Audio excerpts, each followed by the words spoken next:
Joining us now on the Deseret First Credit Union hotline, our second guest of the day is Blaine Fowler, national champion quarterback at BYU and college football insider. Blaine, welcome back to the show. Guys, good to be back. Did you have John Beck on already? We already had John on. Yep. What just happened there? Did you take a huge breath? What was that? I was just like, you had John Beck, and that's just like takes my breath away. I don't know if I can follow. I don't know if I can follow him. That's a little crazy. Well, you backed up Robbie Bosco, so I think you can figure it out, right? Yeah, no, John is one of my favorites. He is such a good guy, and he and I got to stand next to each other on the sideline at Michigan and commiserate a little bit about how poorly BYU was playing in that one. That was an incredible experience, I imagine. Well, yes. And again, it hurts less because Michigan is playing unbelievable defense, but that's a conversation for another day. Right now, it's about Cincinnati and what this game and potentially a win over Cincinnati would mean for BYU season. So when you look at that, Blaine, BYU beating Cincinnati means what? Well, I think it keeps BYU at least in the national conversation. Now they're not as big a part of the conversation as they were when people were talking, hey, are they going to be the New Year's Six busters? But I think people are, because Michigan has been so good, because UCLA is still ranked, and we'll see how they do tonight against Stanford. But because those teams are still legitimate contenders, BYU's still in the conversation. And I think to stay in that conversation, they need to beat Cincinnati. And Cincinnati is a respected program. And I know that out here people aren't familiar with it as they are with Boise State and some of these. But this is a program that in the last 12 years has won 5 conference titles and been to 2 BCS games. So back east, there's a lot of voters. They know Cincinnati. They know they're a quality program. And so it means something for BYU, and they stay in the national conversation. When you look at the matchup, it's interesting because Cincinnati's offense, obviously one of the most elite in the country so far, 5th in total offense, 5th in passing offense, 32nd rushing offense. And that's the one that gets me because they're not just a pass-heavy, dominating team like East Carolina. BYU has to defend the run effectively, don't they, tomorrow? Yeah, and it's interesting because this is a team that sets up the run with a pass game. And they're very balanced in the run game. Green and Williams both are very efficient running backs. They both average over 5 yards a carry. And they do that because they get you thinking pass so much, and they get you on their heels that they run draws and they run the read and they do those things where you're not aggressively playing the run, and sometimes they get some big plays in the run game, and that contributes to big averages for those guys. Blaine Fowler with us on BYU Sports Nation, breaking down BYU Cincinnati on Friday night. You can watch it live on ESPN at 8 p.m. Eastern, 6 p.m. Mountain Time. Blaine, what do you expect from Tanner Mangum realistically tomorrow, trying to hold off that hamstring situation? Well, I expect him to not be running around at all, and that's okay because that's not where he's at his best anyhow. He's such a different quarterback than Taysom Hill. When he's at his best, he's back in the pocket. He's setting his feet. He's throwing the football on time.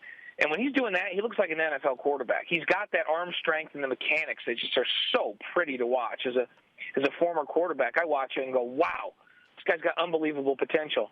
And I know early on he was making some plays by escaping the pocket and getting out of there.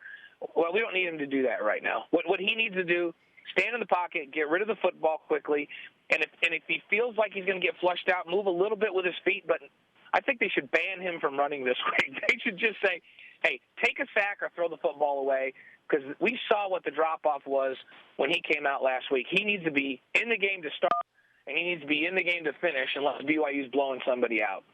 We just had a beep, by the way, Blaine. You had a beep. Dang it. You had a beepless interview last week.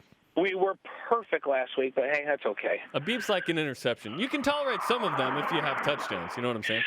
Well, here's the thing. As long as our ratio is 3 good things to 1 bad thing, then I'm okay with that. 3 to 1 is a prop. Yeah. For somebody as veteran as the 3 of us, we're not like freshmen. If it was 1 to 1, maybe 2 to 1 with a freshman, but for us it has to be 3 to 1.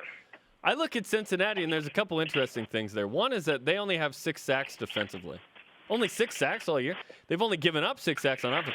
And that they turn the ball over a lot. So where can BYU take advantage of maybe Cincinnati's weakness or BYU's strengths over them? Well, they've played 2 quarterbacks because Gunnar Kiel has had some problems with injury, and Hayden Moore has gotten experience. And now they've got 2 accomplished quarterbacks, but both of these guys are really aggressive. So if they get pressure in their face, or if they're running around, They don't just ground the ball or take a sack. They throw it up there.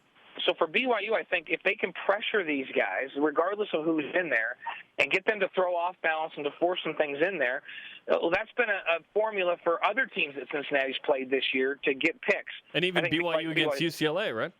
Absolutely. I mean, that was the formula. Think about now these guys. Hayden Moore is a young guy, and so he's more like what you'd see from UCLA.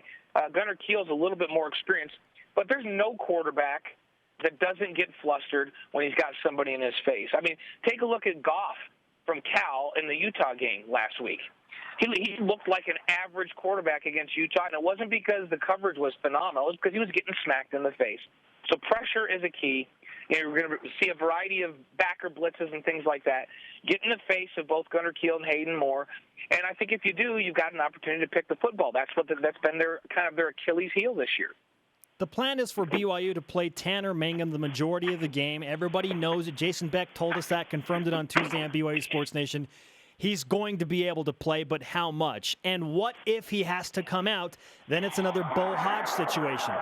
You've played in that backup role. What is this week like for a guy like Bo Hodge?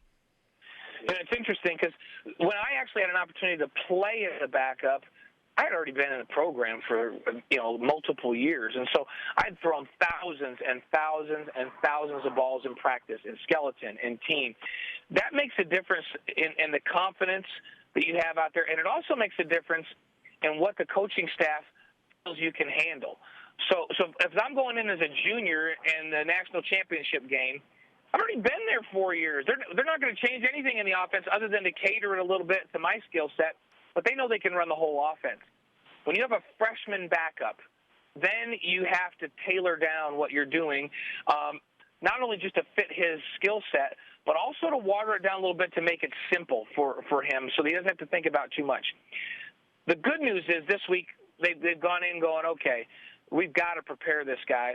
And this has been an experience of what does he do best, what is he most comfortable with, so that they can call plays and call packages that he's most comfortable with if he gets in the game. Blaine Fowler with us on BYU Sports Nation. When you look at some of these matchups, too, I look at Tanner Mangum and that injury, and I think, okay, if Tanner Mangum is hobbled to a degree, where does BYU pick up the slack? What position group or guys, in your opinion, have to do that?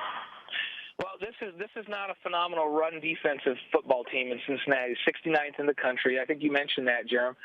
They give up 167 yards a game, and BYU's not been fantastic run the football. Their rush offense is 110th in the country, but I think they can be better than that.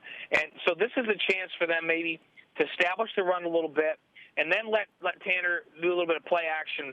Play action usually buys you time because it slows the pass rush down, allows him to set his feet and do some of those things that will make him more comfortable there in the pocket.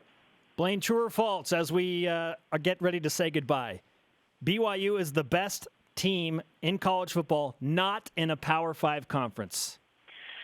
Gosh, now you're giving me a hard one. And the only reason I say that is because Boise State looks really, really good right now. And I know that BYU's got to win their head-to-head, but Boise State, I think those guys are neck and neck, and I won't be able to decide on which one of those is better for another 3 or 4 games. And there's some undefeated non-Power 5s. Houston, Memphis, Temple. BYU's 2 losses. It still comes down to BYU and Boise State. BYU, because of the schedule they've played, let's not forget, that was through 5 weeks, that was the number one most difficult schedule in college football. And so it's about who you win against and who you lose against. And that close win at UCLA carries a lot of weight in my mind. But so does the 31-0 loss. Yeah, and here's the other thing. When I look at how Michigan is playing right now, I'm not sure that Michigan won't play in that Final Four this year. Seriously, they have a shot. They're really good. They're that good defensively, and that team is better now than when they played BYU. They were better when they played BYU than when they played Utah. That's a team that I don't think anybody wants to play, including Michigan State this week.